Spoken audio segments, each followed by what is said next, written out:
that China is an illegal occupation of 38,000 square kilometers of Indian territory. Pakistan illegally ceded 5,180 square kilometers of Indian territory to China in 1963. Bharat ಹಾಗೆ China ನಡುವಿನ ಇತ್ತೀಚಿನ ಪರಿಸ್ಥಿತಿಯ ಬಗ್ಗೆ ವಿದೇಶಾಂಗ ಸಚಿವ S Jaishankar ಸಂಸತ್ನಲ್ಲಿ ಇವತ್ತು ಮಾತನಾಡಿದರು. ಗಡಿ ವಿವಾದವನ್ನ ಅಂತ್ಯ ಮಾಡೋದಕ್ಕೆ ಭಾರತ ಹಾಗೆ ಚೀನಾ ದಶಕಗಳಿಂದ ಮಾತಾಡ್ತಾ ಇದೆ. LACಯಲ್ಲಿ ವಿವಾದ ಕಂಟಿನ್ಯೂ ಆಗ್ತಾ ಇದೆ. ಪರಸ್ಪರ ಒಪ್ಪಿಗೆಯಿಂದ ಗಡಿ ವಿವಾದ ಬಗೆಹರಿಸಿಕೊಳ್ಳೋದಕ್ಕೆ ಮುಂದಾಗಿದ್ದೀವಿ ಅನ್ನೋ ಮಾತನ್ನ ಹೇಳಿದರು. ಮೇ 2020ರಲ್ಲಿ ಪೂರ್ವ ಲಡಾಖ್ನಲ್ಲಿ ಚೀನಾ ಹೆಚ್ಚಿನ ಸಂಖ್ಯೆಯ ಸೈನಿಕರನ್ನ ನಿಯೋಜನೆ ಮಾಡಿತ್ತು. ಇದರಿಂದ ನಮಗೆ ಗಸ್ತು ತಿರುಗೋದಕ್ಕೆ ಪ್ರಾಬ್ಲಮ್ ಆಗಿತ್ತು.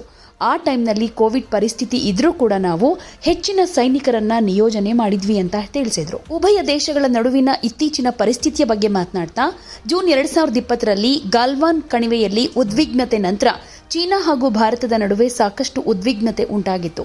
1991ರಲ್ಲಿ ಎರಡೂ ದೇಶಗಳು LACಯಲ್ಲಿ ಶಾಂತಿಗೆ ಒಪ್ಪಿಕೊಂಡಿದ್ವು. 1993ರಲ್ಲಿ LACನಲ್ಲಿ ಶಾಂತಿಯನ್ನ ಮರುಸ್ಥಾಪನೆ ಮಾಡೋದ್ರ ಬಗ್ಗೆ ಒಪ್ಪಂದ ಮುಂದುವರೆದಿತ್ತು. ಎರಡೂ ದೇಶಗಳು ಪರಿಸ್ಥಿತಿಯನ್ನು ಸುಧಾರಿಸೋದಕ್ಕೆ ಬದ್ಧವಾಗಿವೆ. ಮುಂದೆ ಯಾವುದೇ ಅಹಿತಕರ ಘಟನೆ ನಡೀಬಾರದು ಅನ್ನೋ ಉದ್ದೇಶದಿಂದ ಭಾರತೀಯ ಸೈನಿಕರ ನಿಯೋಜನೆ ಮಾಡಲಾಗಿದೆ. ಎರಡೂ ಕಡೆಯವರು ಗಡಿ ಒಪ್ಪಂದವನ್ನ ಕಟ್ಟುನಿಟ್ಟಾಗಿ ಪಾಲಿಸಬೇಕು. ಈ ಒಪ್ಪಂದಕ್ಕೆ ಬದ್ಧವಾಗಿರೋದಕ್ಕೆ ಎರಡೂ ದೇಶಗಳೂ ಬದ್ಧವಾಗಿದೆ. ಹೊಸ ಪರಿಸ್ಥಿತಿಯಲ್ಲಿ ಎಲ್ಲವೂ ಮೊದಲಿನ ತರ ಸಾಮಾನ್ಯವಾಗದೇ ಇರಬಹುದು, ಆದರೆ ಪರಸ್ಪರ ಒಪ್ಪಂದವನ್ನ ಅನುಸರಿಸೋದು ಇಂಪಾರ್ಟೆಂಟ್. ಗಡಿಯಲ್ಲಿ ಪರಿಸ್ಥಿತಿ ಸಹಜವಾಗೋ ತನಕ ಭಾರತ ಚೀನಾ ಸಂಬಂಧಗಳು ಸಹಜವಾಗಿರೋದಕ್ಕೆ ಸಾಧ್ಯ ಇಲ್ಲ ಅಂತ ಸರ್ಕಾರ ಹೇಳಿದೆ. ನಮ್ಮ ಪರಸ್ಪರ ಸಂಬಂಧಗಳು ಶಾಂತಿ ಹಾಗೆ ರಾಜಿ ಆಧಾರದ ಮೇಲೆ ಮಾತ್ರ ಸುಧಾರಿಸೋ ಭರವಸೆ ಇದೆ. ರಾಜತಾಂತ್ರಿಕ ಮಟ್ಟದಲ್ಲಿ ಮಾತುಕತೆಗಳು ನಡೀತಾ ಇವೆ, ಹಾಗೆ ಮಿಲಿಟರಿ ಮಟ್ಟದಲ್ಲಿಯೂ ಇದೇ ರೀತಿ ಕೆಲಸಗಳಾಗ್ತಾ ಇದೆ ಅನ್ನೋದನ್ನ ಹೇಳಿದ್ರು. ಇನ್ನು ಅಕ್ಟೋಬರ್ 21ರಂದು ಚೀನಾ ವಿದೇಶಾಂಗ ಸಚಿವರ ಜೊತೆ ಸಹಿ ಹಾಕಿರೋ ಒಪ್ಪಂದವನ್ನ ನಾನು ಪ್ರಸ್ತಾಪ ಮಾಡಿದೆ. ಡೆಪ್ಸಾಂಗ್ ಮತ್ತು ಡೆಮ್ಚೋಕ್ನಲ್ಲಿ ಗಸ್ತು ತಿರುಗುವಿಕೆಗೆ ಸಂಬಂಧಪಟ್ಟ ಸಮಸ್ಯೆಗಳನ್ನು ನಾನು ಹೇಳಿದೆ. ಇದಾದ್ಮೇಲೆ ಈ ಎರಡೂ ದೇಶಗಳಲ್ಲಿ ಗಸ್ತು ತಿರುಗ್ತಾ ಇದೆ. ಇಲ್ಲಿ ಸಾಮಾನ್ಯ ಚಟುವಟಿಕೆ ಕೂಡ ಶುರುವಾಗಿದೆ. ರಿಯೋ ಸಮ್ಮೇಳನದಲ್ಲಿ ನಾನು ಚೀನಾದ ವಿದೇಶಾಂಗ ಸಚಿವ ವಾಂಗಿ ಅವರ ಜೊತೆ ಮಾತನಾಡಿದ್ದೀನಿ. ಎರಡೂ ಸೇನೆಗಳು ಈ ಪ್ರದೇಶಗಳಿಂದ ಹಿಂದೆ ಸರಿಯೋ ತನಕ ಯಾವುದೇ ಒಪ್ಪಂದಕ್ಕೆ ಬರೋದಕ್ಕೆ ಸಾಧ್ಯ ಇಲ್ಲ ಅಂತ ನಮ್ಮ ಸರ್ಕಾರ ಸ್ಪಷ್ಟಪಡಿಸಿದೆ ಅನ್ನೋದನ್ನ ಸಂಸತ್ನಲ್ಲಿ ಜೈಶಂಕರ್ ಹೇಳಿದ್ರು. The House is aware that our ties have been abnormal since 2020 when peace and tranquility in the border areas were disturbed as a result of Chinese actions. Recent developments that reflect our continuous diplomatic engagement since then have set our ties in the direction of some improvement. The House is cognizant of the fact that China is an illegal occupation of 38,000 square kilometers of Indian territory in Aksai Chin as a result of the 1962 conflicts and the event that preceded it. Furthermore, Pakistan illegally ceded 5,180 square kilometers of Indian territory to China in 1963, which has been under its occupation since 1948. India and China have held talks for multiple decades to resolve the boundary issue. While there is a line of actual control, LAC, it does not have a common understanding in some areas. We remain committed to engaging with China through bilateral discussions to arrive at a fair, reasonable, and mutually acceptable framework for a boundary settlement. Honorable members would recall that the amassing of a large number of troops by China along the LAC in eastern Ladakh in April-May 2020 resulted in face-offs with our forces at a number of points. The situation also led to disruption of patrolling activities.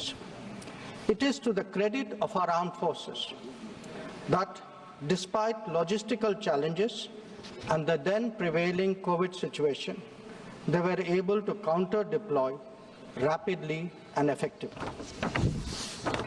Honorable Speaker, sir, the House is well aware of the circumstances leading to the violent clashes in Galwan Valley in June 2020.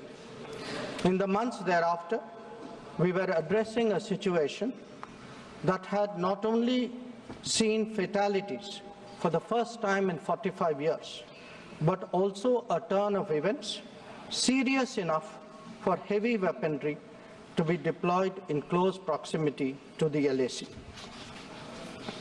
While a determined counter-deployment of adequate capability was the government's immediate response, there was also the imperative of a diplomatic effort to diffuse these heightened tensions and restore peace and tranquility. Honorable Speaker, sir, the contemporary phase of our ties with China dates back to 1988, when there was a clear understanding that the Sino-Indian boundary question will be settled through peaceful and friendly consultations. In 1991, the two sides agreed to maintain peace and tranquility in the areas along the LAC, pending a final settlement of the boundary question. Thereafter, in 1993, an agreement was reached on the maintenance of peace and tranquility. Subsequently, in 1996, India and China agreed on confidence-building measures in the military field. In 2003, we finalized a declaration of principles of our relations and comprehensive cooperation, which included the appointment of special representatives. In 2005, a protocol was formulated on modalities for the implementation of confidence-building measures along the LAC. At the same time, the political parameters and guiding principles for the settlement of the boundary question was agreed to. In 2012, a working mechanism for consultation and coordination, WMCC, was established, and a year later, we reached an understanding on border defense cooperation as well. Speaker, sir, the purpose of my recalling these agreements is to underline the elaborate nature of our shared efforts to ensure peace and tranquility, and to emphasize the seriousness of what its unprecedented disruption in 2020 implied for our overall relationship. The situation arising after our counter-deployment in 2020 called for multiple sets of responses. The immediate priority was to ensure disengagement from friction points so that there would be no further untoward incidents or clashes. This, sir, has been fully achieved, as I will explain. The next priority will be to consider de-escalation that would address the massing of troops along the LAC with associated accompaniments. It is also evident that the management of border areas will require further attention in the light of our recent experiences. In all of this, we were and we remain very clear that the three key principles must be observed in all circumstances. One, both sides should strictly respect and observe the LAC. Two, neither side should attempt to unilaterally alter the status quo. And three, agreements and understandings reached in the past must be fully abided by in their entirety. Honorable members would appreciate that as a result of the sustained tension and specific developments in the border areas, our overall relationship with China was bound to be impacted adversely.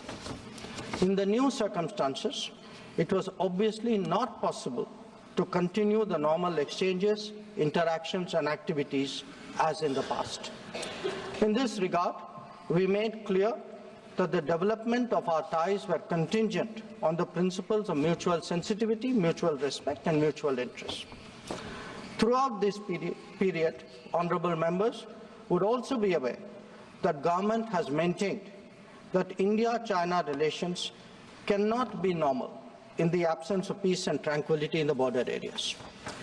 The combination of a firm and principled stance on the situation in the border areas, as well as a clearly articulated approach to the totality of our ties, have been the foundation of our engagement with China for the last 4 years. We have been very clear that the restoration of peace and tranquility would be the basis for the rest of the relationship to move forward. Since 2020, our engagement was therefore focused on these objectives. This took place at various levels involving different arms of the government. I myself have had meetings with my Chinese counterpart, as indeed has my senior colleague, Raksha Mantriji. Our NSA has also engaged his Chinese counterpart, both being special representatives on the boundary question. More detailed discussions were conducted by the Working Mechanism for Cooperation and Coordination, WMCC, at the diplomatic level. Its military counterpart was the Senior Highest Military Commanders Meeting, SHMC mechanism.